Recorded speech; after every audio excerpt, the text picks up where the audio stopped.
Hello, ladies and gentlemen. This is JohnnyMaverik, and today I'm playing Level with Me. It's an interesting Portal 2 mod.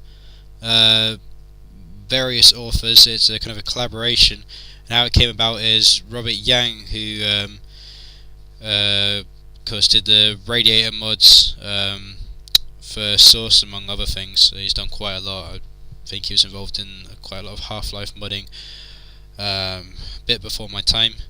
But most recently is famous for Radiator 1 and especially Radiator 2, which is really excellent. I do recommend you try it. Did a series of interviews for the wonderful Rock Paper Shotgun, where he talked to fellow game creators, designers, thinkers, if you like, mostly about the design side of things, but some stuff about culture and general game theory. So Robert Yang, I suppose, primary author, although he didn't really, I don't think he really had anything to do with the design as such, because what they do is he'd talk to whoever is interviewing for the week. I think there were 7 interviews overall. Yeah, 7. And they would give input into what they wanted to see in the level. So I think he had a very kind of like rough area sketched out. But he didn't have any kind of like mechanics in there. It was completely up to the people they interviewed what went into it. So on to them. First off, we had Dan Pinchback of Dear Esther and Corsakovia fame. I think he used to or does work for University of Portsmouth. And I know he's written quite a lot of academic pieces on games design and games theory. Trigons Can't Swim is a good one. I always use that whenever I'm writing an essay because I'm lazy and I tend to fall back on exactly the same things every time. But it is really good, so if you're interested in game academia, I do recommend him. I'm not big on games academia and I tend to try and avoid it, which is ironic considering I'm writing a game related dissertation at the moment, which that's fun. But anyway, Dan Pinchback is really good. I do recommend his stuff if you're interested, and I definitely recommend his games, Corsakovia and Dear Esther, both 2 wonderful mods. Never finished Corsakovia because it's bloody broken and I can't get past the first hour because it always crashes. Please fix it, Dan, at some point. Really needs a patch. But the first hour is brilliant. It's still one of my favourite mods, even though I've never got past the first hour. This, by the way, is the menu. It's got kind of various kind of like talky bits from the people that worked in it. It's kind of cool. The problem is I loaded up the game and started talking, and then they started talking. It's like, oh god, everybody's talking. So I'll let it.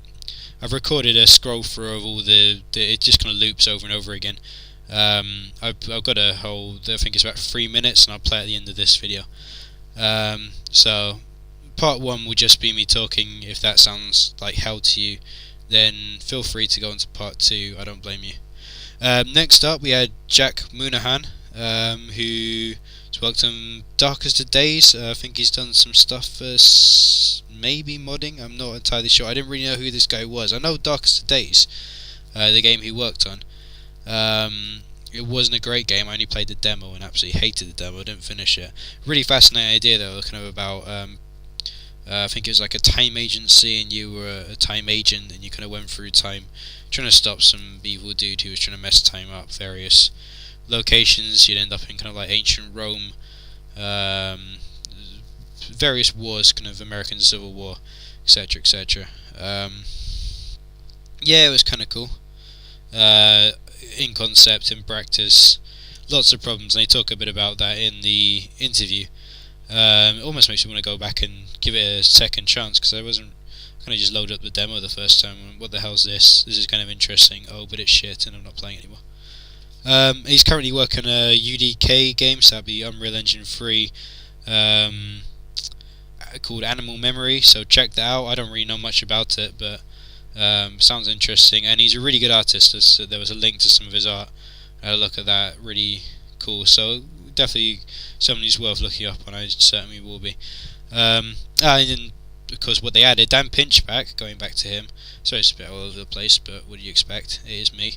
Added looping levels, so the level loops several times, and he wanted Somewhere Over the Rainbow to play in various forms across the level, so fairly insane.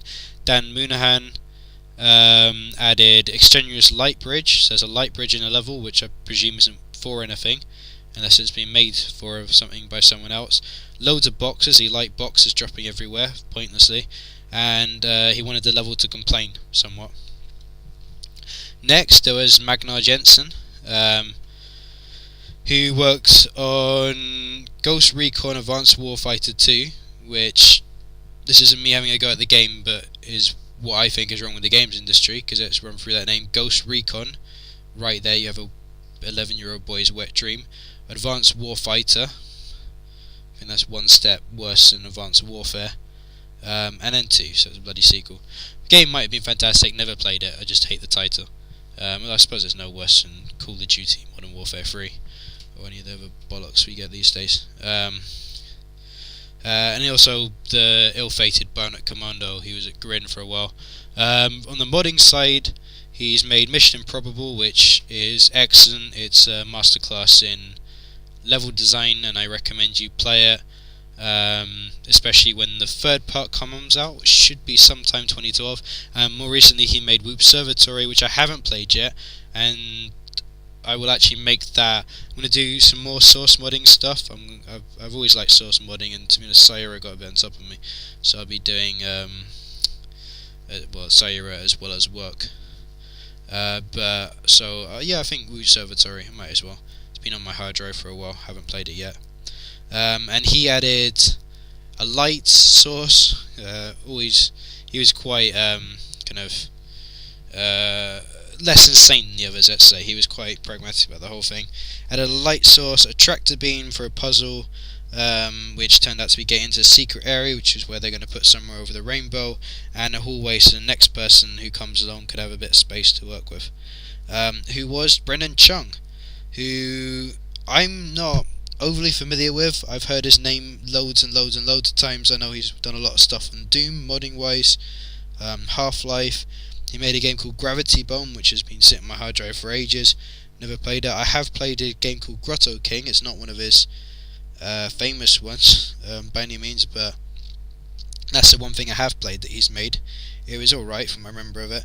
And I think he works for, or is, Blendo Games, I'm not entirely sure, who made Flotilla and Atom Zombie Smasher, but don't quote me on that. I don't know whether he was directly involved in that. I don't know if he's still involved with Blendo Games. Basically, I don't know. I know that he's brilliant. And all these interviews, by the way, I'll put them in the description. If you haven't read them, then do read them if you're interested, because they're great. And he added a flying train, and which would smash into a window, which would play a smashing sound, but not actually smash. So, yet more insanity. Next, Dave Reardon, I don't know if I'm pronouncing that right, who made the brilliant Stanley Parable, which was everywhere early this year. Stanley Parable, if I don't stumble over my words. If you haven't played that, then seriously, you do play it. It's a brilliant source mod, which recently, in fact I think it was today, won the Editor's Choice for Best Interaction in the Mod of the Year awards at ModTB, so well done to him for that. Definitely deserves it.